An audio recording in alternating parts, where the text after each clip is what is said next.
जैसे जैसे वह किशोरावस्था में पहुंचे, सिद्धार्थ को महल का जीवन घुटन भरा लगने लगा।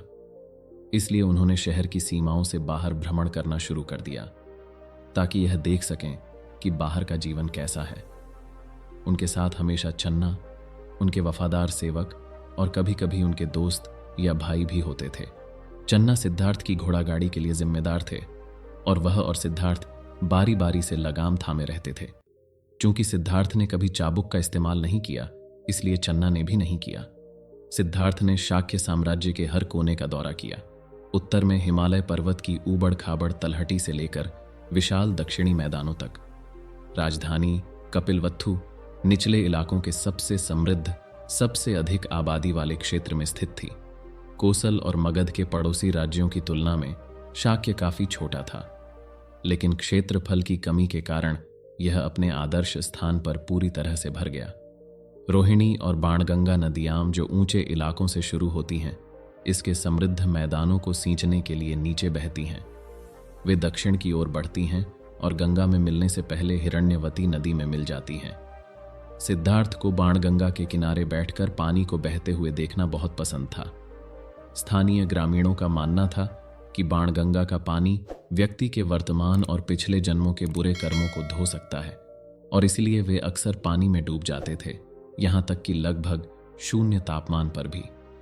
एक दिन अपने सेवक के साथ नदी के किनारे बैठे हुए सिद्धार्थ ने पूछा, चन्ना, क्या तुम मानते हो कि यह नदी बुरे कर्मों को धो सकती है?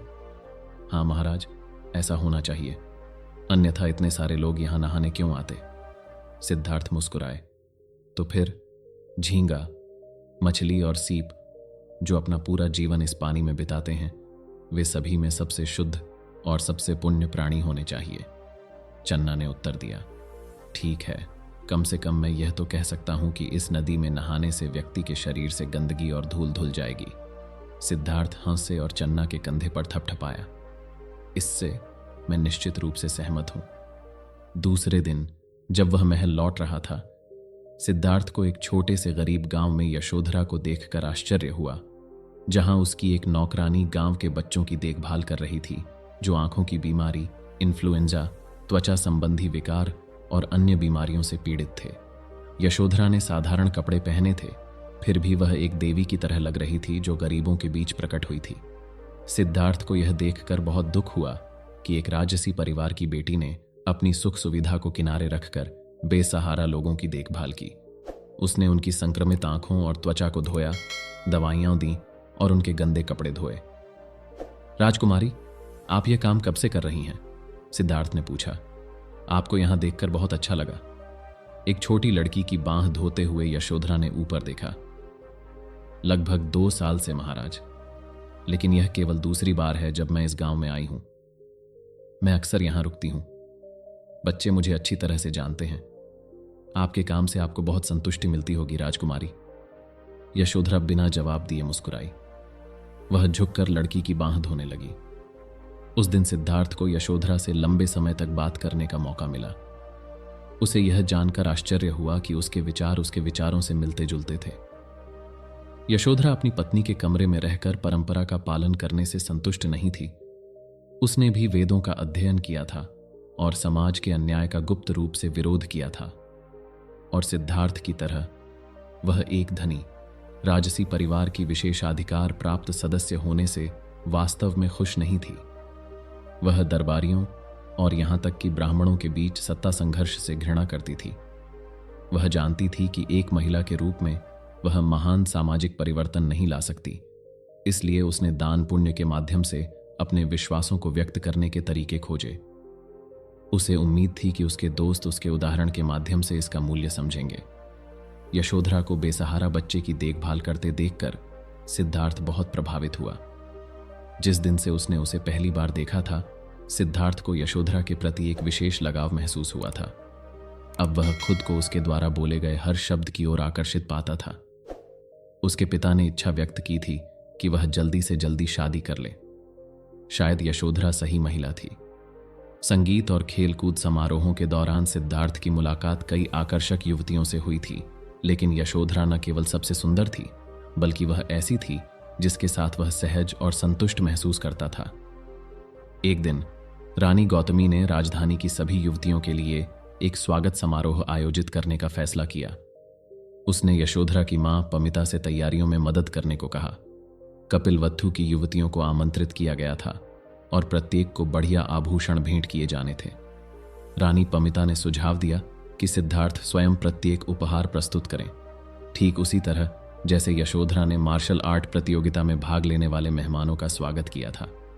राजा शुद्धोधन और शाही परिवार के सदस्य उपस्थित होंगे। पार्टी एक सुखद ठंडी शाम को हुई। पूरे महल के हॉल में खाने पीने की चीजें परोसी गईं, जबकि संगीतकारों ने मेहमानों का मनोरंजन किया। फूलों की लालटेन की चमकीली टिमटिमाती रोशनी के नीचे सुंदर युवतियां सोने के धागों से जगमगाती रंग बिरंगी साड़ियां पहने हुए आईं।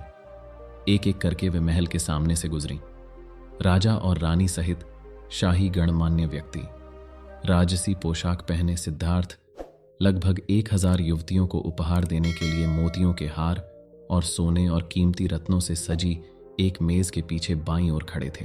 पहले तो सिद्धार्थ ने उपहार व्यक्तिगत रूप से देने से मना कर दिया था, लेकिन गौतमी और पमिता ने उनसे विनती की थी। पमिता ने एक आश्वस्त मुस्कान के साथ कहा, किसी भी व्यक्ति के लिए सीधे आपसे उपहार प्राप्त करना बहुत सम्मान और खुशी की बात होगी। आपको यह समझना चाहिए। सिद्धार्थ दूसरों को खुशी देने से इनकार नहीं करना चाहते थे, इसलिए उन्होंने ऐसा किया। लेकिन अब हजारों मेहमानों के सामने खड़े सिद्धार्थ को नहीं पता था कि वह प्रत्येक महिला के लिए उपयुक्त उपहार कैसे चुन सकते हैं।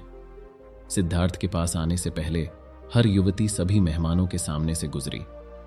भेंट की जाने वाली पहली युवती सोमा थी, जो एक राजकुमार की बेटी थी। पमिता के निर्देशानुसार वह शाही मंच की सीढ़ियों पर चढ़ी राजा और रानी और सभी विशिष्ट अतिथियों को प्रणाम करने के लिए रुकी और फिर धीरे धीरे सिद्धार्थ की ओर चली गई। जब वह उसके पास पहुंची तो उसने अपना सिर झुकाया और सिद्धार्थ ने भी उसके प्रति अपना सिर झुकाया। फिर उसने उसे जेड मोतियों की एक माला भेंट की। मेहमानों ने अपनी स्वीकृति के लिए तालियां बजाईं और सोमा ने सिर झुकाया। उसने इतने धीमे से धन्यवाद कहा कि सिद्धार्थ उसके शब्दों को समझ नहीं पाया। अगली महिला रोहिणी थी, जिसका नाम नदी के नाम पर रखा गया था। सिद्धार्थ ने युवतियों के बीच उनके विशेष रूप से सुंदर और आकर्षक आभूषणों का चयन करके उनके बीच अंतर करने की कोशिश नहीं की। उसने मेज पर जो भी आभूषण अगला था उसे उठाया और अगली युवती को दे दिया। इस प्रकार उपहारों की प्रस्तुति जल्दी से आगे बढ़ी, भले ही वहां बहुत सारी युवतियां थीं। रात के 10 बजे तक अधिकांश आभूषण दे दिए गए थे। सभी का मानना था कि सेला नाम की युवती पंक्ति में सबसे आखिरी थी, लेकिन जैसे ही सिद्धार्थ ने सोचा कि उसने अपना काम पूरा कर लिया है, दर्शकों से एक और युवती प्रकट हुई और धीरे धीरे मंच की ओर बढ़ी। यह यशोधरा थी। उसने हाथी दांत के रंग की साड़ी पहनी हुई थी, जो सुबह की ठंडी हवा की तरह सरल और हल्की थी। उसने राजा और रानी को प्रणाम किया। हमेशा शालीन और सहज वह सिद्धार्थ के पास पहुंची, मुस्कुराई और पूछा, क्या महाराज के पास मेरे लिए कुछ बचा है? सिद्धार्थ ने यशोधरा को देखा और फिर उलझन में मेज पर बचे हुए आभूषणों को देखा। वह घबराया हुआ लग रहा था। मेज पर यशोधरा की सुंदरता के लायक कुछ भी नहीं था। अचानक वह मुस्कुराया। उसने अपने गले से हार निकाला और यशोधरा की ओर बढ़ा दिया। यह मेरी ओर से आपको उपहार है राजकुमारी। यशोधरा ने अपना सिर हिलाया। मैं यहां आपका सम्मान करने आई हूं। मैं आपका अपना हार कैसे ले सकती हूं? सिद्धार्थ ने उत्तर दिया, मेरी मां रानी गौतमी अक्सर कहती हैं कि मैं बिना आभूषणों के बेहतर दिखता हूं। कृपया राजकुमारी, यह उपहार स्वीकार करें। उन्होंने उसे अपने करीब आने का इशारा किया ताकि वह उसके गले में चमकते हुए मोती डाल सके।